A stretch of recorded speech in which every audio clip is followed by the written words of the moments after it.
As I'm recording this video, the year is 2016, which means the 1996 film Jerry Maguire will be celebrating its 20th anniversary this year. Its 20th anniversary. Don't you feel old? Like, Jerry Maguire is 20 years old. I can't believe that. But I guess it's fair to say it's a bona fide classic now. It's past the test of time. But even at the time that it was released, I mean, of course, it was a huge hit, and it became kind of this pop cultural phenomenon, right? Like, instantly the lines became these like memorable lines in this movie. I mean, Cameron Crowe's screenplay is just, superb, filled with memorable lines. Like, of course, most famously, "Show me the money," of course. "You complete me. You had me at hello. Who's coming with me?" Things like that. The human head weighs 8 pounds.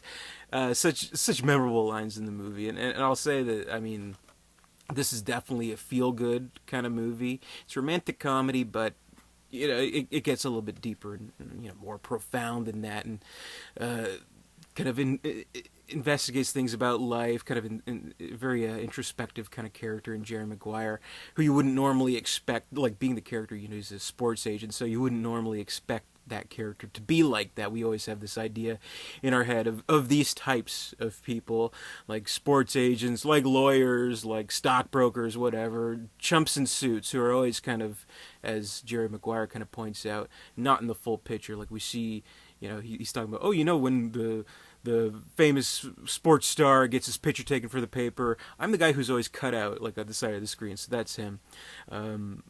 But what it does is, I mean, it is a feel-good movie, but it makes a lot of strides to get there. Like it doesn't. The movie's not like full-on happy. It has a lot of challenges to the characters, and to what this Jerry Maguire character thinks about his life, his career, and kind of his struggles with that. Like it kind of begins with this crisis that he's having, and that he writes this mission statement about how at their agency they need to be more hands-on with clients. They need to devote more time, take on less clientele, and more personal relationships. That's what it's about.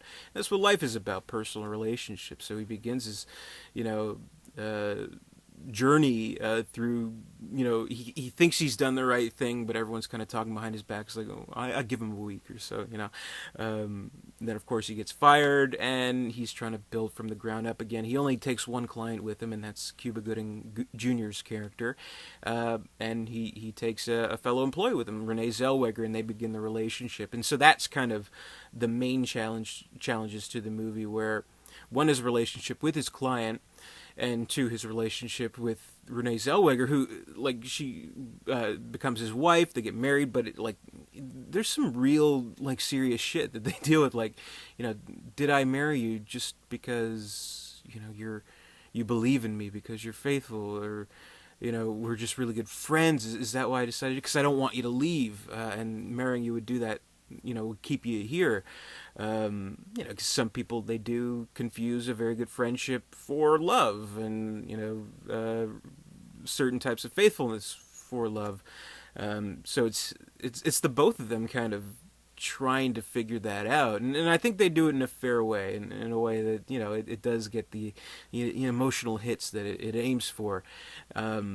And obviously, I mean, the heart and soul of this movie is in the Cuba Gooding Jr. character, who he has all that already. Like, he knows what he wants. He knows what he's doing. He's doing everything for his family, who he loves. He's very a realistic character. He's like, listen, I know I got a few years left in me. I want to make the big fucking money so I can fucking, retire and take care of my family, So he's like almost like this larger than life realistic character who Jerry, maybe without even really consciously knowing it, looks up to him in that way, even though it maybe should be the other way around in that relationship. Oh, I should be getting everything for you because I'm your agent. Meanwhile, it's like, you need to teach me how to fucking run my personal life, even though I'm doing the professional life pretty okay.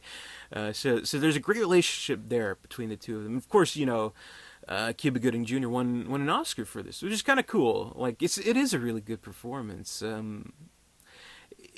Like, obviously, you kind of think where Cuba Gooding Jr. has found himself now. You're like, the guy from Snow Dogs has an Oscar. Yeah, well, it's true, but it is a terrific performance. So I'm glad he won for that. I'm glad at least something from this movie won an Academy Award because it was nominated for Best Picture. Didn't win, lost to English Patient. I'm positive Cameron Crowe's screenplay must have been nominated, but didn't win. So that was the only award it won. So I do think, if anyone came out of this movie shining, it was Cuba Gooding Jr. And this really was kind of Renee Zellweger's kind of first big movie too. Like, she was in that fucking Texas Chainsaw movie, but I don't think that counts. The one with Matthew McConaughey, that I'm sure they're both proud of, right? So this was kind of her big introduction as a star, and she kind of continued from there. She has an Oscar herself too. So Cuba Gooding Jr. has an Oscar. Renee Zellweger has an Oscar. Tom Cruise does not. Isn't that something? Tom Cruise, like the biggest star in the world, he doesn't have an Oscar. Isn't that interesting? But he was nominated for this, and I think rightly so, because I'll say, like, he has a great amount of performances under his belt. Like, I'll always defend Tom Cruise for being more than just a movie star, which he is. Just a few months ago, he had the big fucking Mission Impossible, whatever, big franchise stuff, but he'll do sort of smaller movies like this, more character-based movies like this. And I think he's absolutely perfect for this role. I think it was originally written with Tom Hanks in mind, who, I love Tom Hanks. I love Tom Hanks more than I love Oxygen, but I think he found the absolute perfect notes in this character of being this kind of just restricted type of character who isn't good at relationships, isn't good at running his personal life, and really has to stop and challenge himself to achieve what he wants to out of his own personal life and his career and what he thinks about himself and the whole world, his place in the world, as he puts it. So it does touch these profound levels in a very funny way. It's a very funny movie. It's a very sweet and touching movie. Like the little kid, I hate kid actors, but the kid in this movie, Jonathan Lipnicki or whatever his name is, he's adorable, and it does have this very kind of James L. Brooks kind of feel to it, which he did produce, so I guess that kind of makes sense. So it feels like one of those movies. So there's comedy, there's drama, they fit together perfectly, and that's what this movie achieves. So I think it's great. I think it's a classic. This is a wonderful movie. I love it. Show me the money. This is a great fucking movie. Jerry Maguire. So happy 20th anniversary to Jerry Maguire. That's my review, so thank you very much for watching.